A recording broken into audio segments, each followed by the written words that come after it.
அவநம்பிக்கை சொற்பொழிவு என்ற பெயரில் மூடநம்பிக்கையை பரப்பிய மகாவிஷ்ணு மீது மேலும் 2 புகார்கள் கொடுக்கப்பட்டிருக்கின்றன.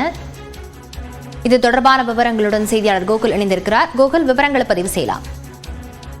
மகாவிஷ்ணு மீது ஏற்கனவே சைதாப்பேட்டை காவல் நிலையத்தில் புகார் அளித்திருந்த நிலையில மேலும் 2 புகார்கள் காவல் நிலையங்களில் அளிக்கப்பட்டிருக்கிறது. குறிப்பாக மாற்றுத்திறனாளிகள் குறித்து சர்ச்சைக்குரிய வகையில் பேசியதாக தற்பொழுது இருக்கக்கூடிய புகாரின் அடிப்படையில் சைதாப்பேட்டை காவல் நிலையத்தில் ஏற்கனவே புகார் அளிக்கப்பட்டது. மாற்றுத்திறனாளிகள் நல சங்க தலைவர் தங்கம் என்பவர் டிஜிபி அலுவலகத்தில் தற்பொழுது புகார் அளித்திருக்கிறார். அதே போல மாற்றுத்திறனாளிகள் நீதி இயக்கம் என்ற சங்கத்தினுடைய தலைவர் சரவணன் என்பவர் திருவொற்றியூர் காவல் நிலையத்தில் புகார் அளித்திருக்கிறார்.